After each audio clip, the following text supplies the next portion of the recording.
Donc voilà, du coup j'aimerais juste faire un retour. Si vous cherchez une manette du coup sans fil avec un excellent rapport qualité-prix, du coup j'aimerais juste présenter du coup cette manette. C'est la GuliKit ES Pro. C'est une manette du coup qui est compatible PC, Switch, donc Switch 1 et Switch 2, Android, et qui peut être utilisée donc que ce soit par câble ou en Bluetooth. Donc au niveau du packaging, du coup c'est assez classique. On retrouve donc une présentation donc de la manette.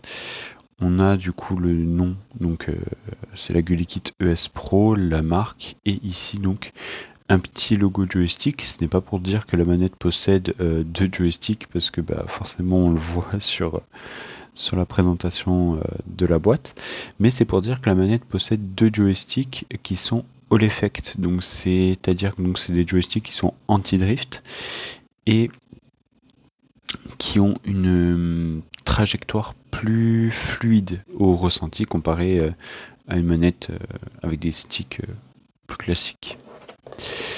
On a donc ce très classique ici aussi, donc de cette face. Ici donc on a un descriptif donc des principales fonctionnalités de la manette, qui est d'ailleurs gâché par un gros stickers, ce qui est assez dommage. Donc on a notamment donc le temps de réponse qui est très important. Donc ici rien d'intéressant. Et voilà. On a dans la boîte donc un câble micro USB-C assez classique. Voilà, pour utiliser la manette du coup en filaire ou pour la recharger. Et on a deux petits capuchons à placer du coup sur les sticks aux couleurs des Joy-Con de la Switch. Concernant la manette, donc la voici. On a donc les deux joysticks All Effect. On a une disposition de touche un peu similaire à une manette Xbox. Je vais revenir dessus un petit peu plus tard. On a aussi donc au niveau de la forme des boutons, Switch, la croix directionnelle qui rappelle la croix de la série X. Au niveau de la manette, au niveau de la prise en main, c'est une prise en main vraiment qui est excellente. La manette tombe bien au niveau des paumes. On a une excellente sensation. La première chose qu'on remarque, c'est que la manette est légère. Elle est vraiment beaucoup plus légère qu'une manette, forcément, que ce soit Nintendo Switch ou Xbox. C'est assez agréable en soi, parce qu'on n'a pas vraiment une sensation de lourdeur dans la main, bien que la manette intègre une batterie. Hein. On n'a pas cette sensation du coup de lourdeur. Sur la face avant, du coup, bon, comme je vous l'ai dit, donc deux joysticks, la croix directionnelle qui rappelle la croix directionnelle de la Xbox, une disposition donc de bouton ABXY qui rappelle aussi la disposition de touche Xbox, mais du coup les boutons Start, Pause, Home et capture d'écran d'une manette Switch. On a ici donc le bouton connexion. Voilà, donc le bouton connexion qui se trouve juste ici. À l'arrière, donc on a donc le petit switch pour faire PC et Nintendo Switch. Voilà, donc on a juste à bouger ça pour faire PC ou Nintendo Switch. Au niveau des gâchettes, on a donc pareil, c'est nommé comme sur une Nintendo Switch, LR, donc ZL et ZR. On a un petit revêtement qui est agréable, un petit grip ici au niveau des gâchettes qui est plutôt agréable. Et voilà, donc la prise USB-C. Donc, le point...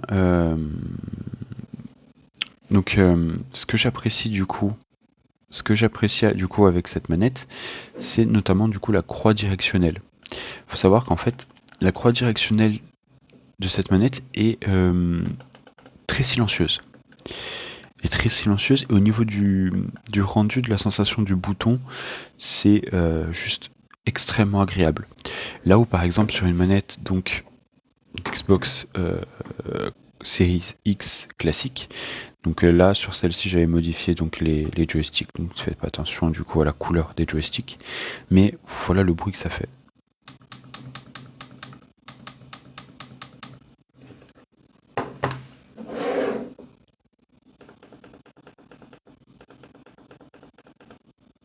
Voilà, on entend vraiment que sur la manette du coup de Xbox série X, le bruit est beaucoup plus agressif, beaucoup plus. En fait, on sent que c'est du plastique un peu très rigide, très bruyant. Tandis que là, vraiment, on a une sensation vraiment plus douce en termes de bruit et plus douce aussi en termes de ressenti. Donc voilà. Donc on retrouve la même disposition, et du coup j'aimerais juste revenir du coup sur un point qui m'a un peu chagriné sur cette manette.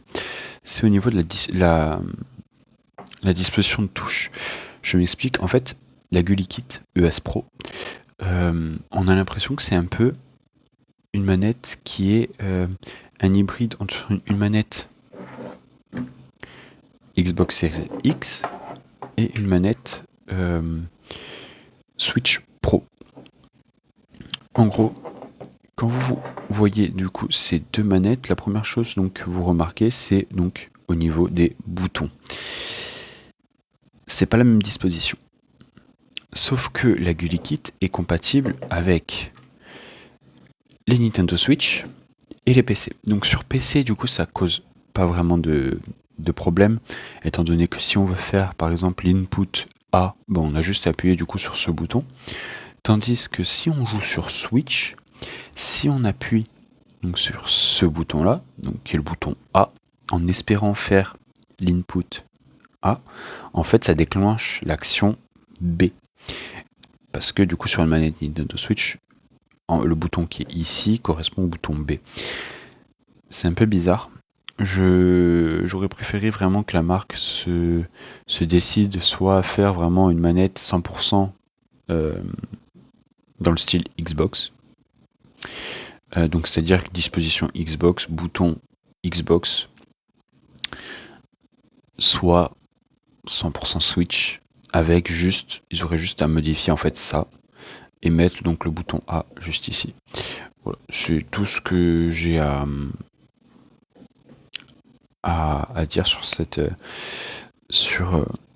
manette en termes de points négatifs, parce que sinon elle reste excellente en fait, que ce soit au niveau du rapport qualité-prix, parce que cette manette à l'heure actuelle vaut 37€.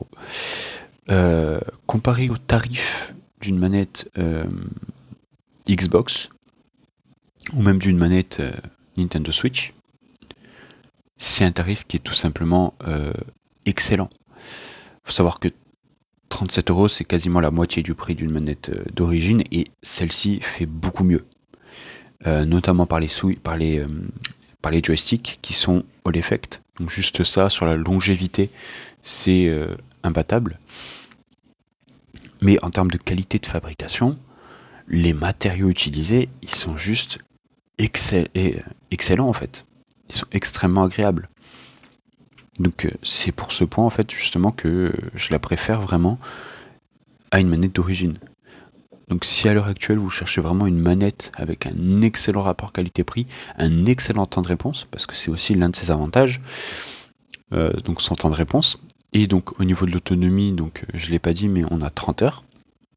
Si vous cherchez donc une manette avec beaucoup plus de fonctionnalités et plus performante qu'une manette d'origine, bah, honnêtement pour 37€, je vous conseille cette manette plutôt qu'une manette d'origine.